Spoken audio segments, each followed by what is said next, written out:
Máme tu významné regionálne rozdiely v rámci samotnej krajiny, ale o čo horšie, tak máme veľké rozdiely v rámci samotného kraja. To znamená, sever Banskobystrického kraja je rozvinutejší, má vysoké školy, má vysoké školstvo, čiže tú akademickú pôdu.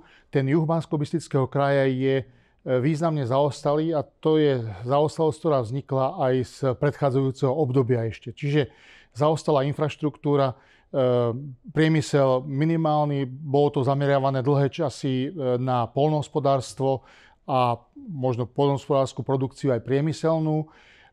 Čiže taká skôr agrárna časť toho celého územia a plus lesníctvo a drevárska výroba, spracovanie dreva.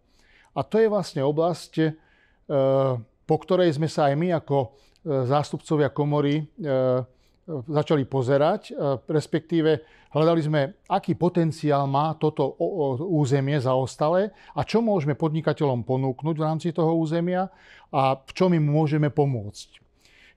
Je to zložité, pretože mnoho podnikateľov už neverí na nejakú pomoc po tom dlhom čase a neverí na nejaké systémy podporné, ktoré boli mnohokrát zdegradované, keď to takto nazvem.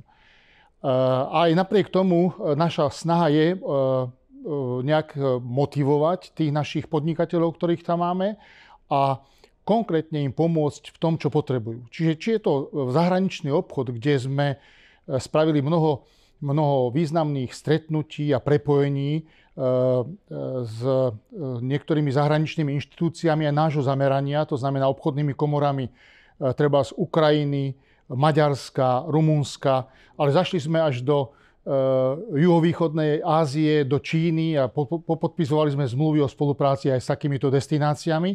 To znamená, dávame priestor tým našim podnikateľom pre uplatnenie sa v tých jednotlivých oblastiach až tak ďaleko. Čiže to je jedna vec. Samozrejme, obchodná komora je všeobecne zameraná na podporu zahraničného obchodu, podporu obchodu a priemyslu, to vyplýva zo samotného názvu. A preto v tejto oblasti robíme vzdelávacie procesy. Samozrejme, ten rozsah toho vzdelávania je veľmi snažíme sa, aby bol kreatívny, aby sme ho zamerali na to, čo potrebujú práve tí naši podnikatelia. Takže to je ďalšia oblasť. Samozrejme, že chceme, aby tí podnikatelia tú našu podporu pocítili aj príkladmi. To znamená, čiže príklady, čo sa nám podarilo, ukazujeme im skutočné výsledky tej spolupráce podpornej a snažíme sa aj tým poradenstvom ich motivovať k tomu, aby prišli k nám. Takže to by som povedal, že to je taká základná téma alebo základné témy toho, ako tých našich podnikateľov dáva dokopy.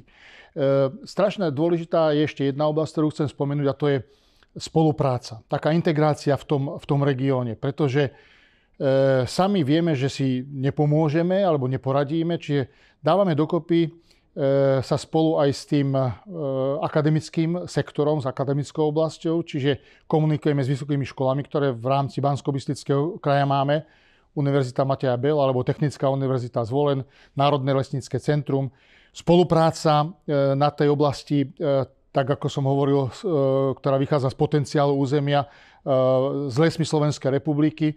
Čiže snažíme sa zapájať do tej spolupráce aktérov, ktorí tam konkrétne pôsobia.